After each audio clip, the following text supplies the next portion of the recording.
tinokuchingamidzai kuchechi yeChrist Embassy yepamhepo yatinoita muchishona. Iko zvino hapachina chikonzero chokupedza svondo rose usina kupinda chechi, nokuti painopindwa unenge usipo, kuda wakanga uri kubasa pakaenda vamwe kuchechi, kuda wakanga uri parwendo, kuda chechi yeChrist Embassy haisati yakuwanikwa kwaunogara, kana kuti unofarira hako kudzidza shoko raMwari nechishona. Ino ndiyo yave chechi yako. Chipinda tinamati.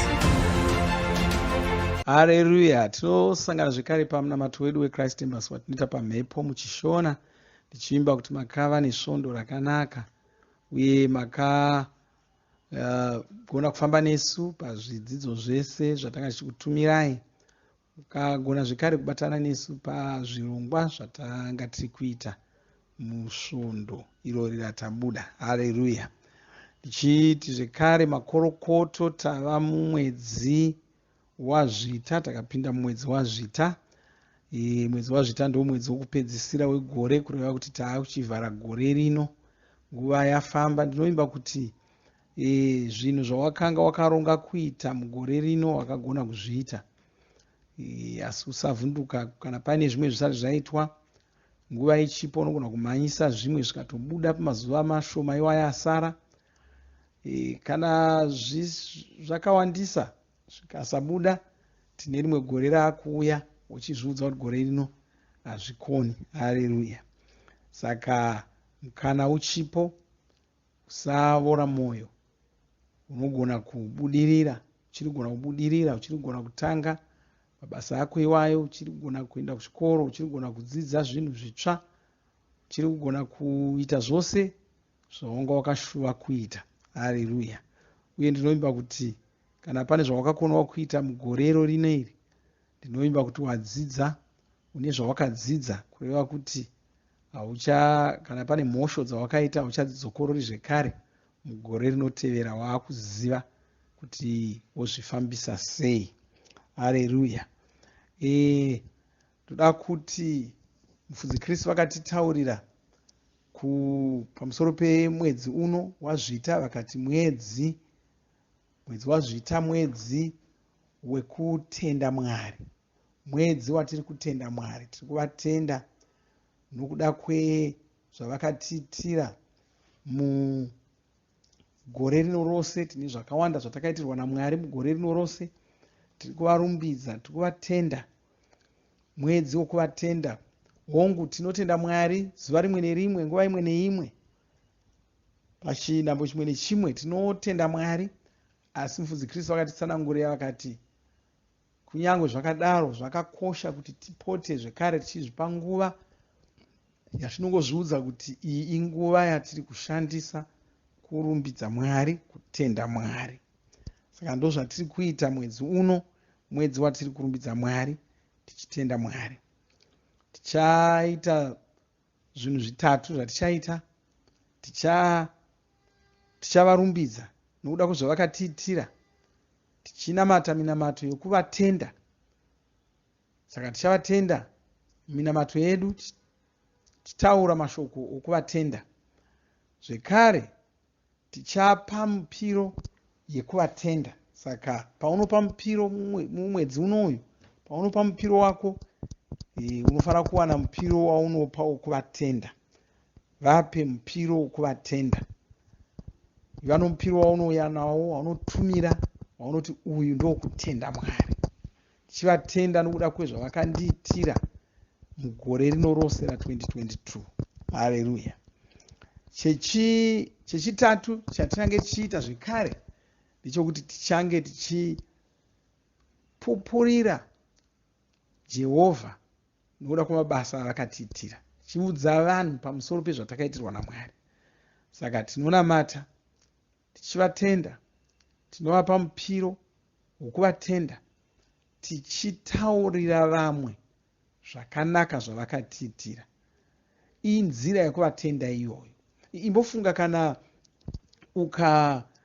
ngatimboti waenda kumwana wako kana kuna mubereki wako ukavaitira chimwe chinhu chakanaka, kunyange vakasataura zvakawanda, ipapo wavapasa izvozvo, zvokuti kuda ungatosara uchiti vachifarira vazvifarira izvo zvandaita kana kuti bodo. Asi ukazonzwa kuti vaenda kushamwari dzavo vakanosvika vakanotaurira shamwari dzavo kana kune dzimwe hama dzako kana kunichi vachitaura vachiti onaiwo zvandaitirwa nomwana uyu kana kuti nomubereki wangu wandiitira zvakati vedu weye wandiitira zvakati, ukanzwa kungonzwa kuti ndo zvavanosvika vachiita, mwoyo wako unofara. Unobva waziva kuti chinhu chandakaita ichi chakavabata mwoyo. Vanogona kunge vasina kutaura zvavo ndiripo, asi chakavabata mwoyo. Vakazonzwikwa vakutaura pamusoro pacho kwose kwavanga vari kufambira. Haleluya. Saka kuudza vanhu, kutaurira vamwe vanhu pamusoro pezvakanaka zvawakaitirwa naJehovha inotori nzira yekutenda Mwari nayo iyoyo. Unenge uchitotenda Mwari, unenge uchitaridza kuti wafara zvokuti hauna kungogumira kungotenda munhu wacho aripo, asi wafara zvokuti nyange kwauri kuenda uri kutongofamba uchitaurira vanhu, kureva kuti uri wega uchifamba zvinhu zvisingabudi mupfungwa dzako, uri kuramba uchingoti yowe ichokwadi here kuti wandiitira zvakati, zvakubata mwoyo. Haleluya. Saka zvitatu izvo ndo zvatichange tichiita. Regai tiverenge Mapisarema 105 papandima yekutanga. Kwai vongai Jehovha, mudane zita rake, zivisai zvaakaita pakati pendudzi dzavanhu, muimbirei, mumuimbire nziyo dzokukudza, rondedzerai mabasa ake ose anoshamisa. Haleluya. Haleluya. Yandiverenge zvekare rimwe bhaibheri rinotaura zvakangofanana naizvozvo. Kwanzi vongai Jehovha, danai kuzita rake, zivisai zvaakaita pakati pendudzi, muimbirei nziyo dzokurumbidza, rondedzerai mabasa ake ose anoshamisa. Kwai rondedzerai, zivisai zvaakaita pandudzi, zivisai zvaakaita pakati pendudzi dzavanhu. Haleluya. Udzai vanhu pamusoro pezvaakaita. Endai pakati pevanhu muchitaura mabasa zvakaitwa naJehovha. Ndokupupurira Jehovha kwandanga ndichitaura.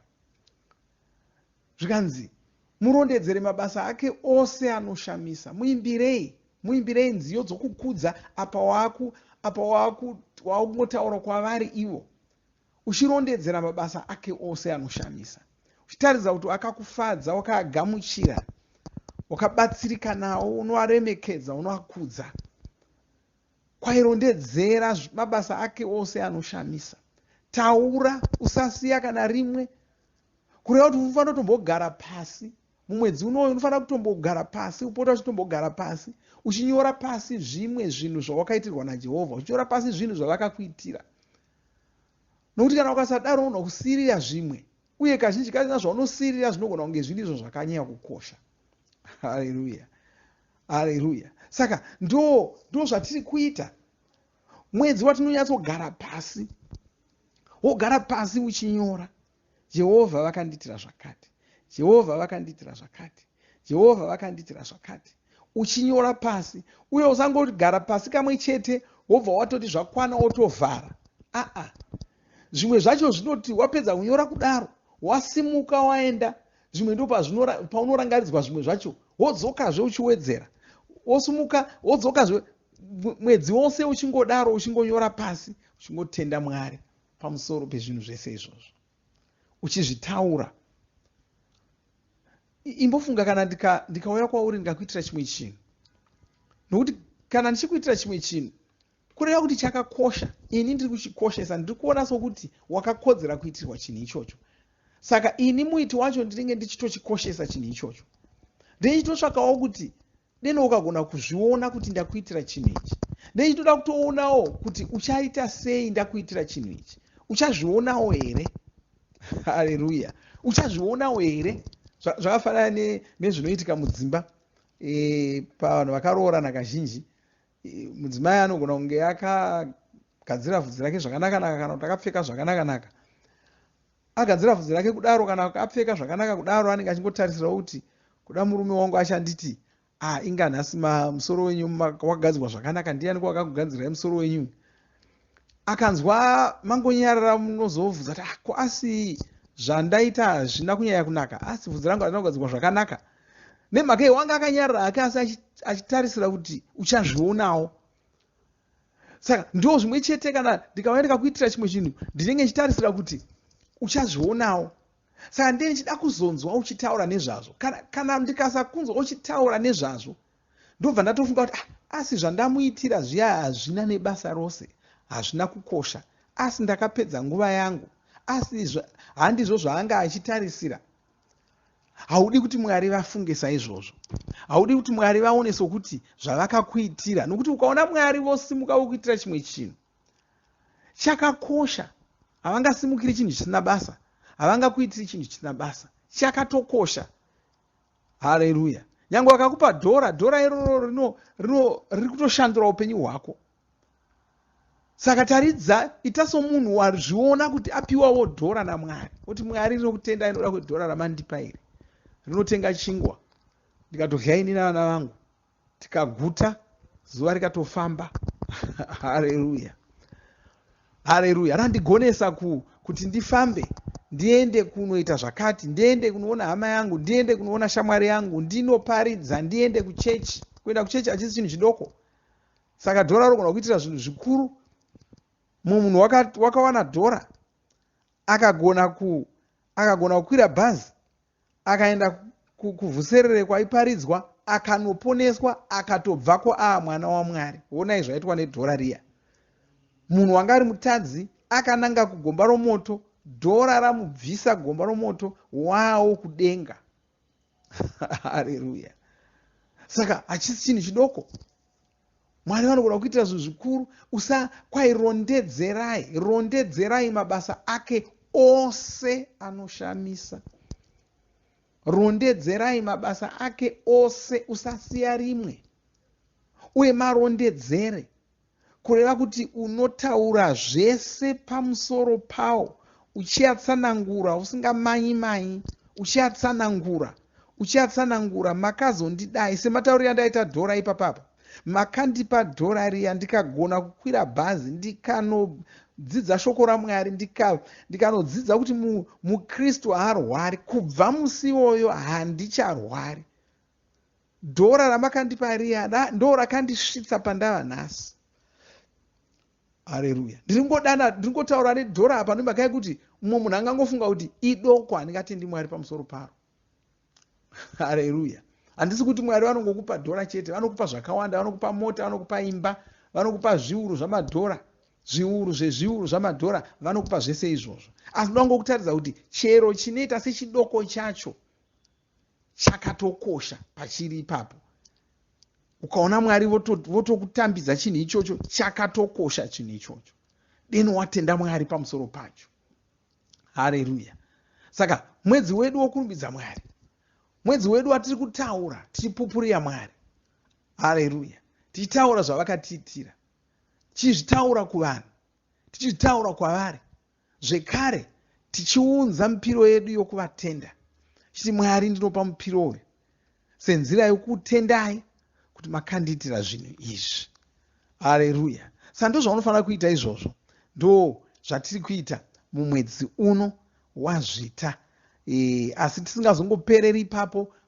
Tataura kuti hazvirevi kuti muna zvita chete ndo matorumbidza Mwari nokuvatenda. Aiwa, mwedzi watiri kunyanya kuzviita, tichinyanya kunangisa nokuzviita nenzira yakatorongeka. Hongu zuva rimwe nerimwe tinenge tichivatenda saizvozvo, asi pane patinombomira tichitanga kuvatenda saizvozvo. Haleluya. Ngaitinyengetere. Tisati tapedza, tichapinda munguva yokurumbidza Mwari. Batanai nesu tichirumbidza Mwari, tichitenda Mwari. Kana wanga usina kuponeswa, tichazonamata newo mashure maizvozvo. Asi ngo ngatingotenda Mwari tichivarumbidza. Baba, ndoda kutendai nezita raJesu Kristu, nopambiri kwamuri nokutendai nokutipa mukana wogona kusangana gore rese tanga tichisangana saizvozvi, tichidzidza shoko renyu, tichidzidza mashoko enyu, tichidzidza pamusoro pezvinhu zvamweya mutsvene, uchititungamirira nokuti kurudzira nezita raJesu Kristu takasimbiswa, mweya yedu yakagwinyiswa nokuda kweshoko renyu. Muzita raJesu tinokunamatai nokurumbidzai. Tinyengeterera mumwe nomumwe wandiri kunamata naye, tichitaura kuti wakaropafadzwa. Muzita raJesu Kristu meso avo anovhurika, kuona zvezvi zvakanaka zvamakavaitira mugore rino rose. Nezita raJesu Kristu vanokutendai nokukurumbidzai pamusoro pazvo muzita ramambo Jesu Kristu. Amen. Haleluya. Zvakanaka, ngatipinde munguva yokurumbidza Mwari tikozonamata tichivhara pamwe chete. Mwari wakuropafadzei. Amen.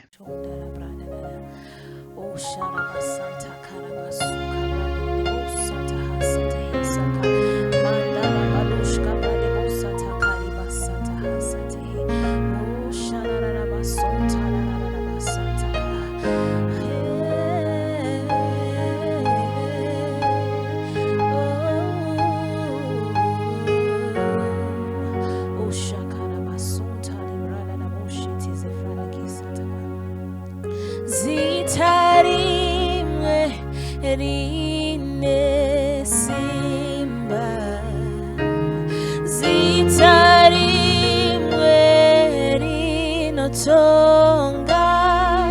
zita ra Jesu, zita ra Jesu.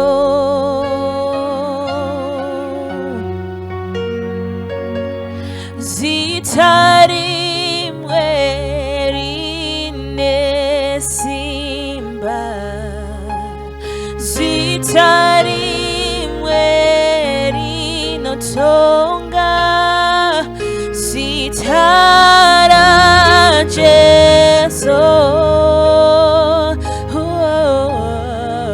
zita ra Jesu.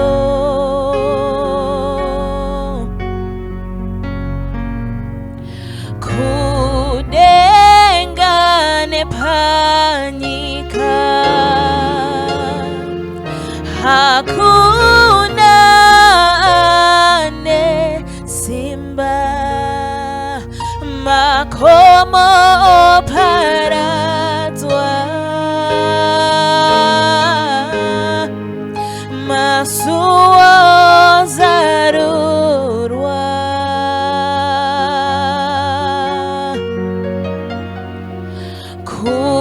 kudenga panyika hakuna nesimba, makomo paradzwa, masuo zaruka.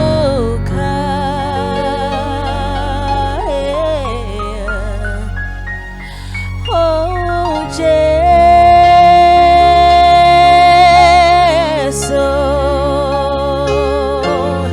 oh, Jesu,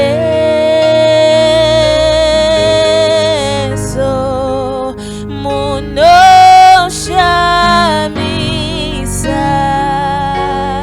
ishe, munoshamisa.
Novimba makomborerwa nemunamato wesvondo rino. Kana manga musati mazvarwa patsva, namatai mumashure mangu, muchidudza, muchirevesa.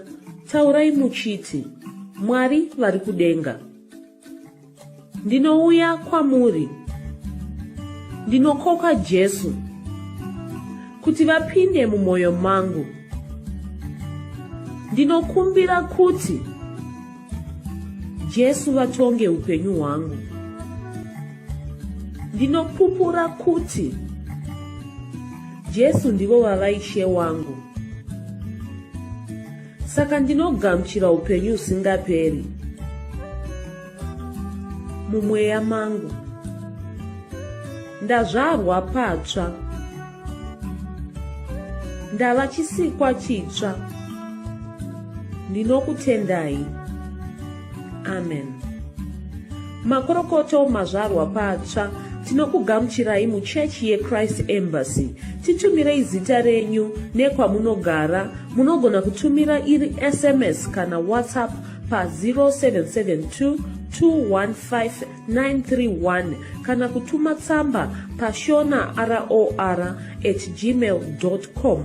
Muchida kupa mpiro yenyu neEcocash, rovai namba *151*2*5*58225# motevera zvinenge zviri kutaurwa neEcocash ipapo. Kana muine nhare dzemazuva ano munogona kushandisa KingsPay kupa mpiro yenyu. Shandisai kodhi inoti TNIOG nemavara makuru. Tinoda kukuzivisai zvinotevera. Tinokurudzira kuti musadarikwe nezvidzidzo zveRhapsody. Zvidzidzei kuti shoko riwande mamuri mugone kumirisana nezvinhu zvinonetsa muupenyu. Tinodavo kuzivisa vane nhare dzeEconet kuti *205# vava kugona kuwana Rhapsody panhare dzenyu kunyangwe musina WhatsApp. Rovai nhare idzi muwane Rhapsody panhare dzenyu zuva rimwe nerimwe. Munorova *205#, mosarudza daily devotional. Subscribe Shona Rhapsody muchishona. Munamato uno munoubata pa WhatsApp, pa radio, pa YouTube panoti Shona Online Church, pa www.ce-shonachurch.org nepa vcc.rhapsodyofrealities.org. Tinokumbira mutizivise kana muri kutibata pane imwe yenzvimbo idzi. Kana pari painternet munogona kunyoresa muchitipa zita renyu. Kana pari pa WhatsApp tinyorerei tigopota tichikutumirai zvimwe zvidzidzo, kana kutitumira SMS pa 0772 166 928. Ivai nesvondo rakanaka.